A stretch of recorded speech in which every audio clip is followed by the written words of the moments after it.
This is the reading for Sagittarius in the 3 periods. The sign as such is a sign of fire. It's ruling the 9th house, the house of philosophy, of higher elevated thought, expansion. It covers long distance travel, foreign languages, inspiration, optimism, publication, higher education, spirituality, philosophy, religion, ideals, morals, and ethics. It's the house of I know. One of the unique qualities of Sagittarius is its dual nature, half human with an ability to reason ideals and a quest for knowledge, and half horse with an insatiable wanderlust, a restless nature, and a desire for independence. Sagittarius may wrestle with harmonizing both sides of their personality. However, those with the 9th sign are often able to find a connection that binds their constructing personality traits through travel and exploration. Sagittarius personality often spend time thinking about why and how things work on a grand scale, and are not afraid to share their theories about life with anyone that will listen. They live for the impossible grand ideas, the big brainstorms, and the what-if questions. In Tarot, the card associated with Sagittarius is the card of Temperance. This is about assistance, encouragement, and in this deck is associated with the constellation of Pictor. Known as the Easel of the Heaven, but was initially labeled Equelus Pictoris, a word that means ass, small horse, or easel. An easel is an essential but often underappreciated tool of an artist. The pack animal and the easel both perform a similar service. They assist in supporting precious cargo. And if we think what the meaning of the temperance in tarot is, then it's about blending and mixing different elements like wet and dry, hot and cold, male and female. It's one of the 5 cardinal virtues. So it's actually a bridge between 2 worlds. And the planet that rules Sagittarius is Jupiter, the planet of conversation, persuasion, and charisma, the good luck planet. And in Tarot, the card associated with Jupiter is the Wheel of Fortune. From this tarot, we have the association with the Pegasus, also a horse, the white-winged horse, one of the best known creatures in Greek mythology, a symbol of wisdom, beauty, and power, has been a part of poetic stories since medieval time. He's the son of Poseidon and Gorgon, Medusa. In the beginning, he was wild and untrained, but over time, Pegasus learned his true potential through the help of the hero and their journeys together. He appears in many of Greek stories, assisting in a variety of epic battles, including the fight against both the Chimera and the Amazons. So he is a symbol of transformation, from humble beginnings, rising up, and accomplishing his true potential. And that's very much what the Wheel of Fortune also is. So these are the general stories about Sagittarius, and I'm going to continue with the 3 parts, the 3 decans and the sub-rulers. This is the video for the first decan of Sagittarius, the one bringing the energy of expansion with Jupiter as the ruler. But for this decan from 23 November to 2 December, we have Mercury as a messenger, and another messenger is coming now on my face. Okay, it's gone. So the messages can be divine messages, and it's up to us how we use this energy. If we look at the card, the 8 of Wands associated with this period, we see this energy in movement. We don't know if it's coming or it's leaving us, if it's reaching the purpose or not. We can also look at the other elements. So we have the fire, we have the water, we have the emotion, we have the earth here. Everything, it's first an idea, a thought, and then with energy, we bring it into the action. Everything can become reality, but if the fire goes into water, it will not create anything anymore. If it goes in the ground, on earth, it finds a kind of refuge, and that's the divine guidance, and then it starts growing. These wands are already flowering, let's say, so it's up to us if they really become more than a seed. It's an invitation for us to realize that we have the chance for rapid growth and development. We get all kind of signs of different type of communication here. For the writers, it can be just ideas, because we are with Mercury as a sub-ruler, and realizing that once we are connecting with our divine self or with a source, then we get this idea, and if the ideas want to become reality, and if we don't use them and put them on paper, let's say for a writer, then we have another messenger here. Then somebody else is going to do it. So I remember a story about a writer who used to get this kind of inspirational wands, and then at one point he was normally he will stop and start writing, but he was driving, and then the ideas were coming, and he said, no, I can't do it now, and please go and find somebody else.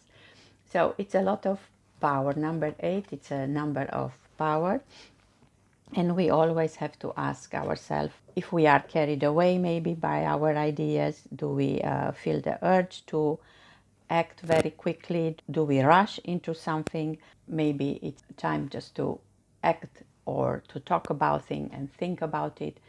It's just different way of reacting to this inflow of messages or of guidance. If we look at the card from Lumina Tarot, we have this 8 of Wands. Up and flying is your second wind. The 8 of Wands strikes at your heart like a lightning bolt of clarity and alignment. You have been seeking this kind of electricity in your life for some time, and you are now rising out of the somehow sticky slump and green you are into. Feel the vitality of energy and opportunity return. By harnessing this energy, you are able to build increasing momentum towards the goals and activities you wish to see into your fullness at a pace you haven't been able to achieve before. This is your second wind, allowing you to put strategies and plans in place with ease and grace, creating progress. Right now, you are filled with passion, focus, and optimism for the future. Do all you can to support this wonderful vibration so that you may succeed. However, be mindful that you do not rush for the sake of hurrying along completion. While you have wonderful energy and momentum behind you, it is important that you use your intuitive wisdom and logic to make smart decisions and actions. I think this is very appropriate for Sagittarius, because he's always thinking of the good of all. Then KALY Tarot, this sweet card here with the 8 of Wands. We can just see these flashes that are like coming, like ideas, and inviting us to respond, but they are all those who bring us light, who put us our crown, let's say. And this beautiful 8 of Wands from this sweet tarot deck of happiness. I see it. It's just keep all these ideas, and they are good. And follow your heart. In the end, your heart will show you how to use this guidance, and it's obvious this is part of the enlightenment process, or awakening, or how you want to call it.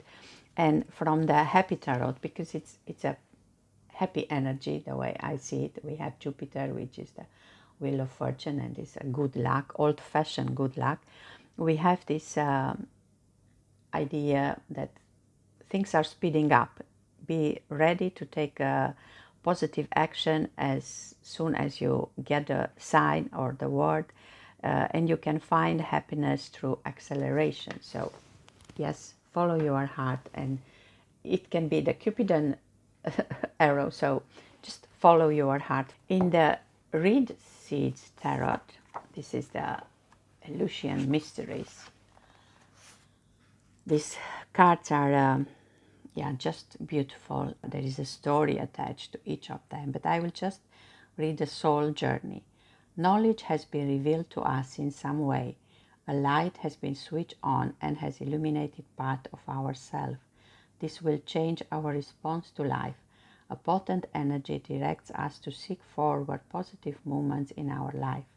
We feel relief that obstacles seem to be clearing. New ideas and direction are flag posted, and we can feel our enthusiasm for life rising.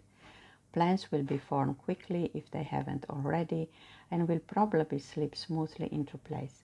We know what we need to do and are now able to speedily progress and direct our way ahead. We are ablaze. I am on fire. Yes, fire. Exactly what this card energy is, energy of fire. And from Beautiful Creators Tarot, we have the card of message. A beautiful young girl sits on the grassy floor of her garden holding a very delicious cupcake that comes attached with a cat who serves as a messenger. This cat has a very important message for her that is in dire need of attention. She's been expecting correspondence from someone she knows for a very long time. She thinks twice before listening to the messenger, but regardless, she finally grasps the significance. The girl will not say if the news is good or bad. It's just news that comes from far away. Because there was here a cat and bringing a message, I checked my other decks where I have a cat and thought, let's see what kind of message you get from a cat. This is, we can unlock our deepest desire when holding gentle yet persuasive intentions. So mystery, this is a card of a spirit. Of course, you just saw the black cat. Now I realized that the cat was here. I said she brings messages, but and it's almost like this cat here. Trust the mystery and the messages coming from the spirit. This is from Animal Kin Oracle. And then from the Wisdom of Avalon, I also have a cat here. The cat reminds you of independence and to set healthy boundaries. Love with freedom. Do not look to own what you desire, for too much attachment can lead to loss. The cat leads you its power to live freely and to remember that the adventure is just beginning. Don't forget that the cat has 9 lives and always lands on its feet. They manage to get up from a fall no matter what happens. On this leg of your journey, you will emerge safe and sound. Live freely, love without unhealthy attachment, and remember that with that cat as your companion, you may fully immerse yourself in life, for there will be many more lives to come. Wow, what a beautiful message. Almost feel like I have nothing more to say, and I see here an 18. Sagittarius was 9, and that is also a 9, even if we are on the 8, it's maybe the end of a period, the beginning of something new. Powerful message. I cannot end this video about the 8 of Wands without checking the Beneath the Moon story. And we have here the rainbow crow, the rainbow people. It's a legend from the Lenape people.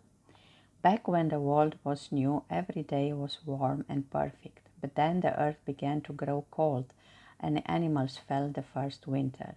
Snow began to fall, then fell thicker and faster each day until the animals were completely covered and started to fear for their lives. Finally, Crow, who was beautiful and rainbow-colored, volunteered to fly high into the sky and bring back the first fire.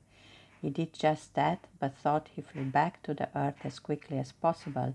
The journey was still long. He arrived with a fire to save the animals from the cold, but the fire singed all his beautiful feathers and made his lovely voice harsh. So this rainbow crow can be attributed to different tribes, to different stories. We can have the water spider who saved the animals from the cold earth. We can have the Spider Woman or the Silver Grey Fox. They all gifted the world with warmth. Doesn't matter where the story comes from, regardless, it's just about a hero bring a fire to a cold land that needs the warmth in a cold night. I love the idea that it's also here with the rainbow, because we dream about the rainbow people, and that will help us get back to the days when it was warm and perfect. In this note, I wish you to use these ideas and inspiration wisely, and most of all to feel free, just to be who you are and embrace the mystery of the divine guidance that is upon you. Thank you for watching.